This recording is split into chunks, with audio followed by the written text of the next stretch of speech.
훈련 중 한국산 무기가 멈췄습니다. 발사 직전 정지. 20초간 무반응. 폴란드군 간부는 즉시 본국에 보고했고 계약은 재검토에 들어갔습니다. 그녀는 한국 무기를 불량이라 불렀습니다. 그런데 하루 뒤 그녀는 조용히 보고서를 찍고 그 자리에 이렇게 적었습니다. 이건 고장이 아니라 계산된 판단이었다. 대체 무슨 일이 있었던 걸까요? 왜 그녀는 불신에서 감동으로 바뀌었을까요?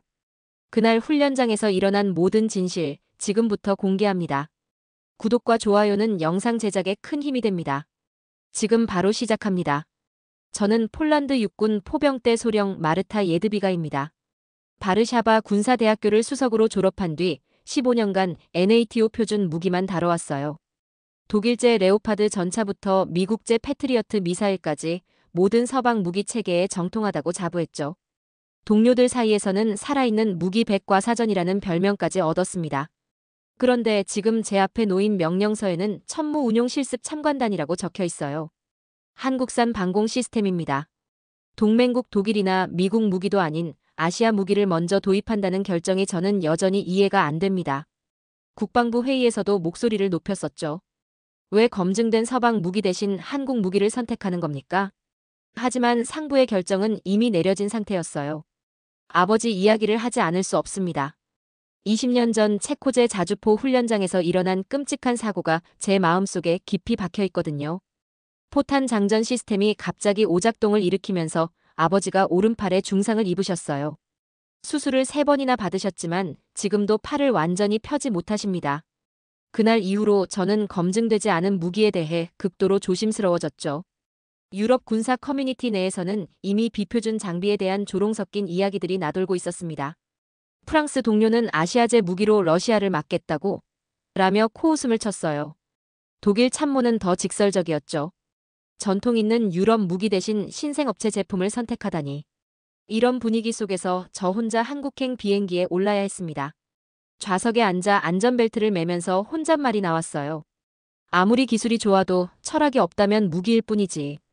창밖으로 보이는 구름을 바라보며 복잡한 감정을 정리해봤습니다. 군인으로서의 의무감과 개인적인 불안감이 뒤섞여 있었어요. 과연 이 출장이 제 선입견을 바꿔놓을 수 있을까요? 아니면 우려했던 대로 또 다른 실망만 안겨줄까요? 비행기가 이륙하면서 폴란드 땅이 멀어져 갔죠. 12시간 후면 한국에 도착합니다. 강원도 훈련장에 도착한 첫날, 아침 안개가 산등성이를 감싸고 있었습니다. 한국군들이 준비한 천무 시스템이 넓은 사격장 중앙에 위치해 있었어요. 생각보다 크고 위압적인 모습이었죠. 폴란드에서 본 자료 사진과는 확실히 다른 느낌이었습니다. 오늘 실사격 시연을 진행하겠습니다. 한국군 정한수 대령이 차분한 목소리로 브리핑을 시작했어요. 그의 첫인상은 나쁘지 않았습니다. 군인다운 절제된 말투와 정확한 데이터 제시가 인상적이었죠.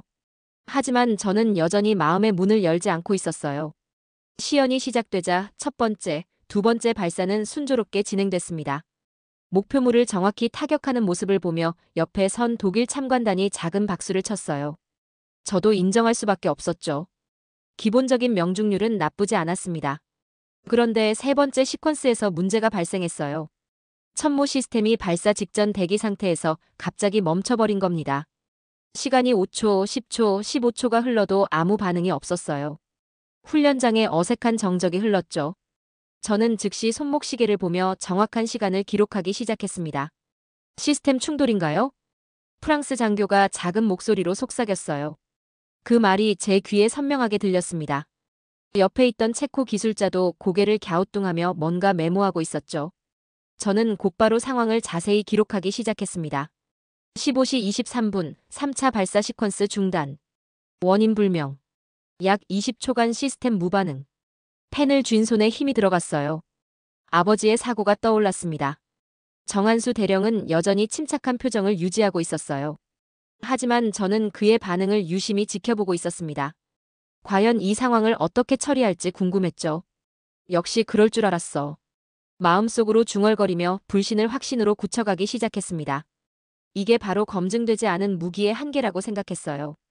폴란드 기술진도 즉각 촬영을 시작하며 본국 보고 준비에 들어갔죠. 훈련장에서 돌아온 그날 저녁, 폴란드 기술진은 즉시 본국의 상황을 보고했습니다. 저도 제 보고서에 시스템 신뢰성 의문이라는 문구를 넣었어요. 20초간의 무반응 상태는 실전에서 치명적일 수 있다고 판단했죠. 마르타 소령, 이건 심각한 문제 아닙니까? 함께 온 기술 담당관이 저에게 다가와 말했습니다. 그의 표정에서 당황스러움이 역력히 드러났어요. 저는 고개를 끄덕이며 답했죠. 예상했던 일이에요. 검증이 부족한 무기의 전형적인 모습입니다. 문제는 그 다음이었어요. 폴란드 언론이 이 소식을 빠르게 보도하기 시작한 겁니다. K-무기 신뢰성 논란 같은 제목의 기사들이 쏟아져 나왔죠. SNS에서는 한국 무기 불신 해시태그가 순식간에 퍼져나갔습니다. 저는 호텔방에서 인터넷 뉴스를 보며 상황이 예상보다 훨씬 크게 번지고 있다는 걸 깨달았어요. 댓글들도 가혹했습니다. 역시 아시아제는 믿을 수 없다. 우리 세금으로 불량품 샀네 같은 반응들이 쏟아지고 있었죠. 그때 폴란드에서 급하게 걸려온 전화를 받았습니다. 마르타 국방부에서 계약 재검토를 검토하고 있어. 상황이 심각해. 상관의 목소리가 평소보다 무거웠어요. 저는 갑자기 가슴이 답답해졌습니다. 제가 작성한 보고서가 이렇게 큰 파장을 일으킬 줄은 몰랐거든요. 다음 날 아침 훈련장에 나가는 길에 한 명의 폴란드 기자가 저에게 다가왔습니다. 소령님, 이번 사건이 계약 파기 사유가 될 수 있다고 보십니까? 그 질문을 듣는 순간 처음으로 심리적 부담을 느꼈어요. 제가 단순히 기술적 평가를 한 것인데 그것이 양국 관계와 수십억 달러 계약에 영향을 미치고 있었습니다. 손바닥에 땀이 나기 시작했죠. 그건 상부에서 판단할 일입니다. 겨우 그렇게 답하며 기자를 피했어요. 하지만 마음 한구석에서는 불안감이 커져갔습니다. 정말 제 판단이 맞는 건지, 혹시 너무 성급하게 결론을 내린 건 아닌지 의문이 들기 시작했어요. 그때 정한수 대령이 조용히 제게 다가왔습니다. 마르타 소령님, 지금 바로 훈련 통제실로 가보시겠습니까? 그의 차분한 목소리에는 어떤 확신이 담겨 있었어요. 저는 망설였지만 결국 고개를 끄덕였습니다. 진실이 무엇인지 확인해야겠다는 생각이 들었거든요. 훈련 통제실은 생각보다 훨씬 체계적으로 구성되어 있었습니다. 수십 개의 모니터가 실시간으로 데이터를 표시하고 있었어요. 정한수 대령이 저를 한 대형 스크린 앞으로 안내했죠. 어제 발생한 상황의 전체 로그를 보여드리겠습니다. 그가 키보드를 조작하자 화면에 복잡한 데이터들이 나타났어요. 시간대별 시스템 상태, 레이더 신호, 통신 프로토콜까지 모든 것이 기록되어 있었습니다. 저는 놀랐어요.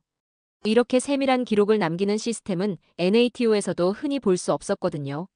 15시 23분 17초, 천무가 갑작스런 전자파 신호를 감지했습니다. 정한수 대령이 특정 구간을 확대해서 보여줬어요. 그래프에는 평소와 다른 급격한 파형 변화가 나타나 있었습니다. 이 신호는 적군의 전자전 공격으로 분류될 수 있는 패턴이었어요. 천무는 자동으로 위협 상황으로 판단하고 안전 프로토콜을 가동한 겁니다. 저는 화면을 뚫어져라 쳐다봤어요. 뭔가 이상했습니다. 그런데 우리는 훈련장에 있었는데 어디서 그런 신호가? 바로 여기서 나온 겁니다. 그가 다른 화면을 켰습니다. 폴란드 기술팀이 가져온 시험용 통신 장비의 신호 로그가 나타났어요. 바로 그 시각 15시 23분에 강력한 전자파가 발생했다고 기록되어 있었습니다. 순간 머리가 하얘졌어요. 제가 그토록 의심했던 오작동이 사실은 시스템이 정상적으로 작동한 결과였던 겁니다. 천무의 정지 모드는 시스템 오류가 아닌 전술적 대기 상태입니다. 한국군 기술자가 추가 설명을 해줬어요. 이 대기 시간 동안 포대 내 다른 장비가 대응하며 실제 전장에서는 혼자 결정하지 않고 집단적으로 판단합니다. 저는 충격을 감추지 못했습니다. 천무는 단순히 명령에 따라 발사하는 무기가 아니라 상황을 스스로 판단하고 다른 시스템과 협력할 수 있는 지능형 방어 체계였던 거예요. 그러니까 천무는 고장난 게 아니라 맞습니다. 판단을 한 겁니다. 정한수 대령의 말에 저는 처음으로 표정을 잃고 중얼거렸습니다. 우리는 지금까지 너무 쉽게 판단했네요. 가슴이 무거워졌어요. 제 편견이 얼마나 많은 오해를 불러일으켰는지, 그리고 진실은 제가 생각했던 것과 정반대였다는 사실이 충격적이었습니다. 그날 오후 정한수 대령은 놀라운 제안을 했습니다. 모든 시스템 데이터를 폴란드 측에 즉시 공유하겠습니다. 그리고 훈련을 다시 한번 실시해보죠. 저는 깜짝 놀랐어요. 보통 무기 수출국들은 핵심 기술 데이터를 철저히 숨기는데 한국은 정반대로 행동하고 있었거든요. 심지어 알고리즘 구조까지 상세히 설명해줬습니다. 천무의 핵심은 단순한 요격이 아닙니다. 생명을 지키는 철학이 코드로 구현된 거예요. 한국 기술진이 천무의 설계 원리를 차근차근 설명해줬어요.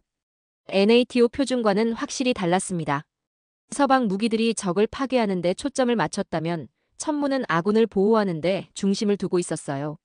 재시연이 시작됐습니다. 이번에는 폴란드 기술팀의 통신 장비를 완전히 차단한 상태에서 진행했어요. 천무는 완벽하게 작동했습니다. 목표물을 정확히 요격하는 것은 물론이고 주변 상황까지 실시간으로 분석해서 최적의 대응 방안을 제시했죠.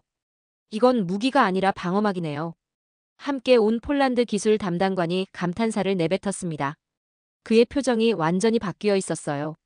처음에는 회의적이었던 그가 이제는 메모를 열심히 적고 있었습니다.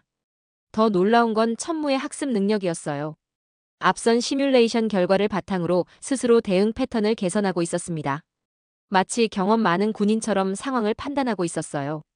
이 시스템은 NATO 전술과는 다르지만 더 정교하고 인간 중심적입니다. 저는 솔직하게 인정할 수밖에 없었어요. 서방 무기들이 추구하는 압도적 화력보다는 정밀하고 지능적인 방어에 특화되어 있었습니다. 그리고 그것이 더 효과적일 수도 있다는 생각이 들었어요. 폴란드 장교단이 시뮬레이션 결과를 검토한 뒤 스스로 평가서를 다시 작성하기 시작했습니다. 저도 마찬가지였어요. 기존 보고서를 완전히 수정해야겠다는 생각이 들었거든요. 훈련이 끝나고 통제실을 나서는 길에 훈련장 벽에 적힌 문구를 발견했습니다. 기술이 먼저가 아니라 생명이 먼저다. 그 문장을 보는 순간 가슴이 뭉클해졌어요. 한국이 추구하는 무기 철학이 무엇인지 명확히 이해할 수 있었습니다. 단순히 강한 무기를 만드는 게 아니라 사람을 지키는 도구를 만들고 있었던 거예요. 정한수 대령이 제 옆으로 다가왔습니다. 이제 천무에 대해 어떻게 생각하십니까? 저는 잠시 망설이다가 솔직하게 답했어요. 제가 틀렸습니다. 이건 무기 그 이상이네요. 훈련이 끝난 그날 밤, 저는 호텔방에서 급하게 수정 보고서를 작성했습니다. 기존 보고서의 모든 내용을 뒤집어야 했어요. 시스템 신뢰성 의문이라고 적었던 부분을 고도의 지능형 판단 시스템으로 바꿨죠. 천무의 정지는 오작동이 아닌 전술적 판단이었습니다. 이는 시스템의 결함이 아니라 완성도를 보여주는 증거입니다. 보고서를 다시 쓰면서 제 자신이 부끄러웠어요.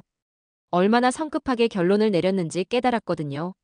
손가락이 키보드 위에서 멈출 때마다 아버지의 사고가 떠올랐습니다. 그 트라우마가 제 판단을 얼마나 흐렸는지 이제야 알겠더라고요. 새벽 3시까지 작업해서 상세한 기술 분석과 함께 본국에 긴급 보고서를 전송했습니다. 동시에 함께 온 폴란드 기술진들도 각자의 평가서를 수정하고 있었어요. 모두의 표정이 진지했습니다. 이틀 후 폴란드에서 반가운 소식이 들려왔어요. 국방부가 기존 판단을 철회하고 천무 계약 유지를 공식 발표한 겁니다. 발표문에는 추가 검증을 통해 시스템의 우수성을 확인했다고 명시되어 있었죠. 저는 안도의 한숨을 내쉬었습니다. 폴란드 언론들도 빠르게 반전 보도를 내보냈습니다. K-무기 오해였다. 첨단 방어 시스템의 정상 작동, 한국 기술력 재평가 필요 같은 제목의 기사들이 쏟아져 나왔어요. 며칠 전과는 완전히 다른 논조였죠. SNS에서도 분위기가 180도 바뀌었습니다. 한국 기술력 정말 대단하네. 우리가 너무 성급했구나. 이제야 진짜 모습을 알겠다 같은 댓글들이 올라오기 시작했어요. 가장 인상 깊었던 건 한국군의 대응 방식이었습니다. 그들은 오해가 생겼을 때 화를 내거나 억울해하지 않았어요. 대신 모든 데이터를 투명하게 공개하고 차분하게 설명해줬습니다. 진짜 실력에서 나오는 자신감이었죠. 정한수 대령이 제게 말했어요. 이번 일로 양국 관계가 오히려 더 깊어진 것 같습니다. 진실을 함께 찾아가는 과정이 중요했어요. 저는 고개를 숙였습니다. 제 선입견이 얼마나 많은 것을 가렸는지 깨달았거든요. 그날 저는 제 군사보고서 마지막 페이지에 자필로 한 문장을 추가했습니다. 우리는 무기가 아닌 철학을 계약했다. 정한수 대령이 악수를 위해 손을 내밀며 말했어요. 판단은 빠를수록 좋지만 이해는 늦어도 됩니다. 저는 그 따뜻한 손을 잡으며 마음속으로 다짐했습니다. 앞으로는 섣부른 판단보다 충분한 이해를 먼저 하겠다고 말이죠. 한국에서의 마지막 날, 저는 정한수 대령에게 부탁을 드렸습니다. 한국군의 전술 통제 철학에 대한 자료를 볼 수 있을까요? 그는 흔쾌히 승낙해주며 두꺼운 교육 자료집을 건네줬어요. 한글과 영문이 함께 적힌 매뉴얼이었습니다. 저는 호기심에 이끌려 첫 페이지를 펼쳤어요. 그런데 첫 문장부터 충격적이었습니다. 싸우지 않아야 이긴다. NATO에서 배운 압도적 화력으로 적을 제압한다는 개념과는 정반대였어요. 저는 그 문장 앞에서 한참을 멈춰 섰습니다. 도대체 무슨 의미일까요? 자료를 더 읽어보니 한국 군사 철학의 핵심이 보이기 시작했어요. 전쟁을 억제하는 것이 전쟁에서 이기는 것보다 중요하다는 사고방식이었습니다. 천무도 바로 이런 철학에서 나온 산물이었어요. 적을 파괴하는 무기가 아니라 전쟁 자체를 막는 방패. 저는 혼잣말을 중얼거렸습니다.